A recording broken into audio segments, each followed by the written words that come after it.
কবর জিয়ারত সেটাকে এরা শিরক পর্যন্ত বানিয়ে দিচ্ছে। বাবা, যে জিনিসটা আমার নবী নিজেই করেছেন কবর জিয়ারত, সেটাকে এরা শিরক পর্যন্ত বানিয়ে দিচ্ছে। আছে না এরকম? বলছেন ইমাম সাহেবকে নিয়ে রোজ রোজ কবর জিয়ারত করতে যাচ্ছে, আর 4 দিন 5 দিন হয়ে যাচ্ছে তখন ইমাম সাহেবকে লুঙ্গি দিচ্ছে, বলছে কবর পূজা করে লুঙ্গি দিচ্ছে। তো বলেন তো বাবা, কবর জিয়ারত করাকে কেউ যদি পূজা বলে ওর ঈমান থাকবে? থাকবে? সহিহ মুসলিমের মধ্যে হাদিস, রাসূলুল্লাহ সাল্লাল্লাহু আলাইহি ওয়াসাল্লাম বলেছেন, নাহাইতুকুম আন জিয়ারাতিল কুবুর, আমি তোমাদেরকে কবর জিয়ারত করতে নিষেধ করতাম, ফাজুরুহা, এখন তোমরা কবর জিয়ারত করো। ইমাম আব্দুর রাজ্জাক সানআনী রাহমাতুল্লাহ আলাইহি নিজের কিতাব মুসান্নাফে আব্দুর রাজ্জাকের মধ্যে হাদিস এনেছেন, রাসূলুল্লাহ সাল্লাল্লাহু আলাইহি সাল্লাম প্রত্যেক বছরের শুরুতে, তিনার পরে আবু বকর সিদ্দিক, তিনার পরে ফারুক আযম রাদিয়াল্লাহু তাআলা আনহু, প্রত্যেক বছরের শুরুতে উহুদের শহীদ গণের কবর জিয়ারত করতে যেতেন। সুবহানাল্লাহ হবে না? প্রত্যেক বছর যেতেন। আবু দাউদ শরীফের মধ্যে সহিহ হাদিস, সাহাবায়ে কিরাম বলছেন, খারাজনা মা রাসূলিল্লাহি সাল্লাল্লাহু আলাইহি ওয়াসাল্লাম ইউরিদু কুবুরুশ শুহাদা। সাহাবায়ে কিরাম বলছেন, খারাজনা মা রাসূলিল্লাহি, আমরা সবাই নবী মুস্তাফার সঙ্গে বের হলাম। বাংলাদেশে একটা ওয়াহাবি মোল্লা বলছেন, আহলে হাদিস মোল্লা বলছেন যে কবর একা একা জিয়ারত করো, সম্মিলিতভাবে কবর জিয়ারত করা শিরক, সম্মিলিতভাবে কবর জিয়ারত করা হারাম। কিন্তু সাহাবী কি বলছেন? আবু দাউদের সহিহ হাদিস, তাদেরই মৌলভী আলবানী পর্যন্ত হাদিসটিকে সহিহ বলেছেন। নবীর সাহাবী বলছেন, কি বলতেছেন? খারাজনা মা রাসূলিল্লাহি, আমরা সবাই নবী মুস্তাফা সাল্লাল্লাহু আলাইহি ওয়াসাল্লামের সঙ্গে বের হলাম। কোথায় বের হলাম? ইউরিদু কুবুরুশ শুহাদা, উহুদের শহীদ গণের কবর জিয়ারতের উদ্দেশ্যে বের হলাম। সুবহানাল্লাহ হবে না? তাহলে কোন ব্যক্তি যদি আজমির শরীফ জিয়ারত করতে যায়, নাজায়েজ হবে না জায়েজ হবে? আরে কথা বলেন না রে বাবা। আজমির শরীফ জিয়ারত করতে যায় জায়েজ হবে না নাজায়েজ হবে? যে কোনো আউলিয়া কিরামের মাজার জিয়ারত করতে গেলে জায়েজ হবে না নাজায়েজ হবে? জায়েজ হবে। শর্ত হচ্ছে ওখানে গিয়ে যেন নোংরা কাজ না করে, সাজদা না করে, মাতলামি না করে। আর ওখানে গিয়ে যারা চাদর চাপাচ্ছেন, ওই চাদর বিক্রি করে ওখানকার যারা খাদিম আছে ওরা নিজের পেটে ভরছে। তো আমাকে ওখানে চাদর দেওয়ার কোনো দরকার আছে? যদি আমার ইচ্ছা থাকে আমি আউলিয়া কিরামকে মোহাব্বত করি, সেই ওলিকে আপনি যদি কিছু দিতে চান, এই মাদ্রাসাতে এসে আপনি দান করে দিবেন আর নিয়ত করবেন, আল্লাহ আমি এই মাদ্রাসায় 1000 টাকা দান করলাম, এর সওয়াবটা তোমার অমুক ওলির নামে বকশে দিলাম। ওই সওয়াব আল্লাহ সেই ওলির কবরে পৌঁছে দিবে, আল্লাহও খুশি হয়ে যাবে, আল্লাহর ওলিও খুশি হয়ে যাবে। আর এখানে মানুষ গিয়ে হাজার হাজার চাদর চাপাচ্ছে আজমিরে, আর ওই চাদর বিক্রি করে ওখানকার যে আপনার গাধা লোকরা আছে, দাড়ি ঠিক নাই, আর মানুষকে বলছে, মানে এমন ভাবে বলছেন যে আল্লাহর কাছে আর কোনো দরকারই নাই। খাজা মঈনুদ্দিন চিশতির কাছে চলে আসলে আল্লাহর কাছে যাওয়ার দরকারই নাই আর বলতে চায়। কিন্তু পৃথিবীর মুসলমান আউলিয়া কিরামের কবর জিয়ারত করবেন কোন উদ্দেশ্যে? আপনি মনে করবেন এত বড় আল্লাহর ওলি, যারা বেশি ইবাদত করে তাদেরকেও মওত এসে মওত ছাড়েনি, তো আল্লাহর এত বড় বান্দারা যদি ইন্তিকাল করেন, একদিন আমাকেও মরতে হবে, মওত স্মরণ আসবে, আখিরাত স্মরণ আসবে, আর সেই ওলির ওসিলা দিয়ে দোয়া করবেন, আল্লাহ আপনার দোয়াকে কবুল করে নেবে। কোন ভণ্ডমর দরকার আছে? চুম্মা চাটি দরকার আছে? সাজদার দরকার আছে? সাজদা হবে কার জন্য? জোরে বলেন। একমাত্র আল্লাহ ছাড়া। কোন ওলি তো ওলি মুহাম্মদ রাসূলুল্লাহ সাল্লাল্লাহু আলাইহি ওয়াসাল্লামের নিকটে কিছু সাহাবী আসলেন। হুজুর, আমরা ইয়ামান দেশে দেখেছি ওখানকার প্রজারা তার বাদশাকে সাজদা করে, তো আমরা চাই আপনাকে সাজদা করি, আপনি তো আমাদের বাদশা।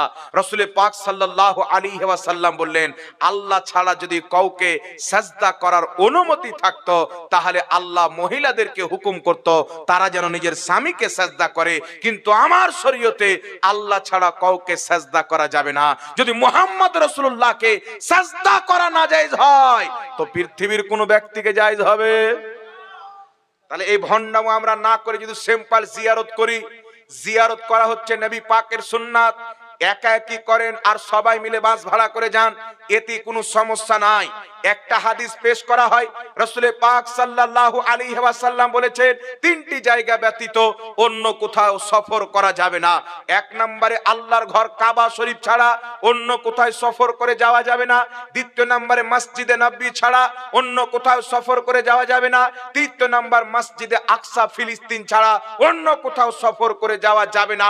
এই হাদিসকে উল্লেখ করে কিছু খ্রিস্টানদের দালাল ওয়াহাবি মৌলবি বলতে চায়, আল্লাহর ওলি তো বলি, কেউ যদি নবীর কবর জিয়ারত করব বলে আসে, এটাও হারাম হবে, শিরিক হবে।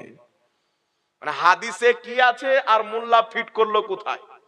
এই হাদিস যখন আপনাকে দিবে আপনি তো বলবেন ঠিকই তো লেখা আছে, কাবা ছাড়া কোথাও সফর করে যাওয়া যাবে না, মসজিদে নবী ছাড়া যাওয়া যাবে না, মসজিদ আকসা ছাড়া যাওয়া যাবে না। ইমাম মালিক রাহমাতুল্লাহ আলাইহি, ইমাম নববী রাহমাতুল্লাহ আলাইহি সহ একাধিক বড় বড় ফকিহ এবং মুজতাহিদ মুহাদ্দিস বলেছেন, এই হাদিস দ্বারা এই যে তিনটা মসজিদ রয়েছেন, কাবা, মসজিদে নববী, মসজিদে হারাম, যদি কোনো বাঙালি বলে যে আমি যদি হারামে গিয়ে নামাজ পড়ি, এখানকার মসজিদে নামাজ পড়ার চাইতে ওখানে নামাজ পড়লে সওয়াব বেশি পাওয়া যাবে, আমি যদি মসজিদে নববীতে নামাজ পড়ি তো আমার এলাকার মসজিদে নামাজ পড়ার চাইতে ওই মসজিদে নামাজ পড়লে নেকি বেশি পাওয়া যাবে, আমি যদি আকসাতে গিয়ে নামাজ পড়ি তো পৃথিবীর সমস্ত মসজিদ কাবা এবং মসজিদে নববীর পর সমস্ত মসজিদে নামাজ পড়ার চাইতে সবচাইতে বেশি সওয়াব আকসার মসজিদে নামাজ পড়লে পাওয়া যাবে। তো এটা হচ্ছে মসজিদের জন্য। যদি কোনো ব্যক্তি মনে করে বেলডাঙ্গাতে বাবরি মসজিদ তৈরি করা হচ্ছে, আমি ওখানে গিয়ে নামাজ পড়বো তো নেকি বেশি পাওয়া যাবে, ফজিলত বেশি, এই নিয়েতে ওখানে যাওয়াটাই হচ্ছে হারাম। কারণ পৃথিবীর শাহজাহান বাদশার তৈরি করা মসজিদ হোক, বাবর বাদশার তৈরি করা মসজিদ হোক, বা খেটে খাওয়া ব্যক্তির তৈরি করা কাঁচা ঘরের মসজিদ হোক, এই দুটোই মসজিদের ফজিলত আল্লাহর দরবারে এক। এখানে নামাজ পড়লে যা নেকি হবে, ওখানে নামাজ পড়লে তাই নেকি হবে। তাই মসজিদে বেশি নেকি পাবো বলে পৃথিবীর সমস্ত মসজিদকে পার করে কাবাতে গিয়ে নামাজ পড়লে এটা জায়েজ হবে, কারণ নেকি বেশি। মসজিদে নববীতে গিয়ে নামাজ পড়লে ওটা জায়েজ হবে, কারণ নেকি বেশি। মসজিদে আকসাতে গিয়ে নামাজ পড়লে ওটা জায়েজ হবে। সুতরাং মসজিদগুলির মধ্যে এই তিন মসজিদ ছাড়া অন্য কোথাও বেশি নেকি পাওয়ার উদ্দেশ্যে সফর করে গিয়ে নামাজ পড়া নাজায়েজ রয়েছে, এটা নবী পাক নিষেধ করেছেন। কিন্তু আল্লাহর কোন নেক বান্দা, আল্লাহর নবী, আল্লাহর নবীর সাহাবী, আহলে বাইতের কবর জিয়ারতের উদ্দেশ্যে বের হওয়া পৃথিবীর কোন হাদিসের কিতাবে এটা নিষেধ করা নাই। বরং প্রত্যেক বছর আমার আপনার নবী উহুদের শহীদগণের মাজার জিয়ারত করেছেন। একটু সুবহানাল্লাহ হবে না? দেখবেন বাবা, যেগুলো বড় বড় দরবার আছেন সেখানে ইসালে সাহাবের মাহফিল হয় কি হয় না, জালসা হয়। তো এই জালসাটা কেন হয় আপনারা জানেন? বুখারী শরীফে একটি হাদিস আছেন, আল্লাহর নবী সাল্লাল্লাহু আলাইহি ওয়াসাল্লাম উহুদের শহীদগণের মাজার কবর জিয়ারত করলেন। কবর কি মাজার বলা? এখানে একটা মাসলা ক্লিয়ার করে দিই, অনেকেও আবার রাসূল পাক সাল্লাল্লাহু আলাইহি সাল্লামের কবরকে রওজা বলে। বলে কি বলে না? আল্লাহর নেক বান্দাদের কবরকেও রওজা বলে। আর কিছু মৌলবি বলছেন যে রওজা বলা হারাম। বাংলাদেশে একটা মৌলবি বেরিয়েছে, ওর নাম হলো আব্দুর রাজ্জাক, নাম শুনেছেন? আমার মনে হয় এ তো কোনো মাদ্রাসায় পড়েনি। এ যখন ছোট ছিল তো লোকের খুল্লা থেকে মুরগি চুরি করত। এত ভুল কোন আলিম বলে ভাই? খলিল ভাই, ওর প্রত্যেকটা মাসলা ভুল। 1000টা যদি মাসলা দেয় তো তার মধ্যে খুব হয়তো 1-2টা ঠিকঠাক হচ্ছে, বাকি 998টা ভুল মসলা দেয়। গাধা বলছে নবীর মুখে গন্ধ ছিল। ওকে জিজ্ঞাসা করা হলো নবী নূরের তৈরি না মাটির তৈরি, তো তুই যেটা মানছিস ওটা বলে দে। তো উত্তরে বলছে মাটির তৈরি, মুখে গন্ধ ছিল। এ কথা বলার দরকার ছিল বাবা? আল্লাহর নবীর শরীর দিয়ে খুশবু বের হতো, সাহাবায়ে কেরাম নবী মুস্তাফার শরীরের ঘাম আতর হিসাবে ব্যবহার করতেন। জোরে হবে না সুবহানাল্লাহ? এই লোকটা বলছেন কিয়ামতে নবী ফ্যাল ফ্যাল করে তাকিয়ে থাকবে। আমার নেকির পাল্লা ভারী হচ্ছে না, গুনহার পাল্লা টাটকা, জাল হাদিস। এটা নবী পাককে অপমান করেছেন। এই লোকটা বলছেন, নবী বলেছেন, আয়েশা তুমি যে আমার স্ত্রী, আমি কিয়ামতে এটাই চিনতে পারবো না। কিন্তু পৃথিবীর মুসলমান হাদিস কি বলছেন, একটি হাদিস শুনিয়ে দিই। ইমাম তিরমিজি রাহমাতুল্লাহ আলাইহি তিরমিজি শরীফে হাদিসটি উল্লেখ করেছেন। ইমাম আহমদ বিন হাম্বল রাহমাতুল্লাহ আলাইহি মুসনাদে আহমদের 6563 নম্বর হাদিস উল্লেখ করেছেন। ইমাম তিরমিজি বলছেন, হাদা হাদিসুন হাসানুন সহিহুন, এই হাদিসের সনদ হচ্ছে সহিহ। আমার আপনার নবী সাল্লাল্লাহু আলাইহি ওয়াসাল্লাম একদিন নিজের হুজরায়ে মুবারকা পবিত্র ঘর শরীফ থেকে বের হচ্ছেন। রাসূল পাকের দুই হাতে দুটি খাতা রাখা আছে। আল্লাহর হাবিব সাল্লাল্লাহু আলাইহি ওয়াসাল্লাম জিজ্ঞাসা করছেন সাহাবীদের দিকে লক্ষ্য করে, এ আমার সাহাবী, আমার হাতে কি আছে জানো? সাহাবায়ে কেরাম বলছেন, ইয়া রাসূলুল্লাহ, আল্লাহ আল্লাহ রাসূলই ভালো জানেন। নবী পাক উত্তরে বলছেন, আমার হাতে দুটি খাতা রয়েছেন। এক্ষুনি আমার নিকটে জিবরিল আলাইহিস সালাতু ওয়াস সালাম হাজির হয়েছিলেন। আল্লাহ পাক জিবরিল আলাইহিস সালামকে দুটি খাতা দিয়ে পাঠিয়েছেন। একটি খাতাতে আদম আলাইহিস সালাতু ওয়াস সালাম থেকে নিয়ে কিয়ামতের সকাল পর্যন্ত যত মানুষ জন্ম নিয়েছে এবং যত মানুষ জন্ম নিবে তাদের মধ্যে যারা জান্নাতি হবে, একটি খাতায় তাদের নাম লেখা আছে, তাদের বাবার নাম লেখা আছে, তাদের দাদার নাম লেখা আছে, তাদের বংশের পরিচয় লেখা আছে। আর একটি খাতাতে যত লোক জাহান্নামে যাবে তাদের নাম লেখা আছে, তাদের বাবার নাম লেখা আছে, তাদের দাদার নাম লেখা আছে, তাদের বংশের পরিচয় লেখা আছে।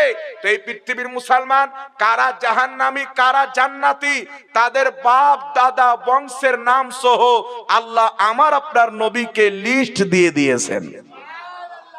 আরে মৌলবি বলছেন নবী নিজের স্ত্রী আয়েশাকে চিনতে পারবে না। পৃথিবীর কোন মানুষ বেটা বাপকে চিনবেন না, বাপ বেটাকে চিনতে পারবে না, মা নিজের সন্তানকে চিনবেন না, সন্তান মাকে চিনবে না, স্বামী নিজের স্ত্রীকে চিনতে পারবে না, স্ত্রী নিজের স্বামীকে চিনতে পারবে না। পৃথিবীর মুসলমান সমস্ত রিশতা কিয়ামতে শেষ হয়ে যাবে, কিন্তু মুহাম্মদ রাসূলুল্লাহ নিজের প্রত্যেক উম্মতকে চিনবেন, বাবার নাম সহ, দাদার নাম সহ, বংশের পরিচয় সহ। আমার নবী মুস্তাফা নিজের উম্মতকে চিনবেন আর নিজের পাপী উম্মতের সুপারিশ করে মুহাম্মদ রাসূলুল্লাহ তাদেরকে খোদার জান্নাতে নিয়ে যাবে। কিন্তু পৃথিবীর মুসলমান এ বলছে নিজের স্ত্রীকে চিনতে পারবেন না। কত টাটকা জাল হাদিস বানিয়ে রাসূলুল্লাহ সাল্লাল্লাহু আলাইহি ওয়াসাল্লামের অপমান করতে চায়। আমরা দোয়া করি আল্লাহ পাক এই ব্যক্তিদেরকে হেদায়েত দান করুক। সকলে পড়ুন আল্লাহুম্মা আমিন।